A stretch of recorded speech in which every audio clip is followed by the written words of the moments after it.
The legislature's largest and most layered bill, the supplemental budget, has been released. Lawmakers are now debating the merits of how the government should spend its money. With more on what the budget actually looks like is our State House reporter Christian Harsa, who has more information for us now. Hey, Christian.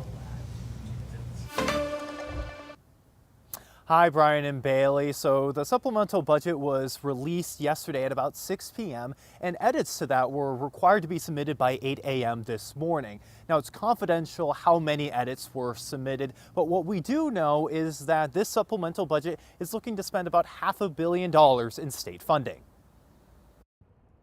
Spanning 243 pages, the supplemental budget is thick and spends $200 million from the general fund and another $292 million from the budget stabilization fund, sometimes called the rainy day fund.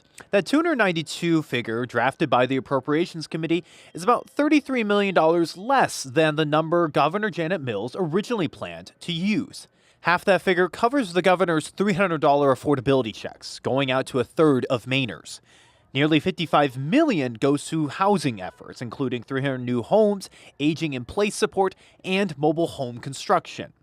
The stabilization fund spending also includes $22 million for MaineCare and $13 million to the highway fund. Democrats also moved $38 million from the stabilization fund to the general fund. The budget stabilization fund will be about one-third smaller if this budget passes. Out of everything included in the nearly $500 million supplemental budget, at least $40 million worth of line items specifically mention the One Big Beautiful Bill Act. A lot of that funding goes to state-level Medicaid and SNAP programs. Republicans say the true cost of H.R. 1 is even higher than explicitly mentioned, about $200 million.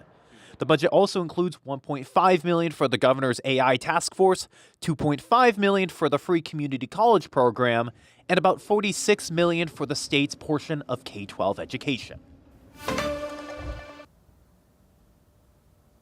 Now, legislators were anticipated to return and plan to return right about now at 4 p.m. to get back into session. However, it's not yet clear if they're actually going to discuss the budget yet today, but we'll be keeping tabs on that here. In Augusta, Christian Harsa, News Center, Maine.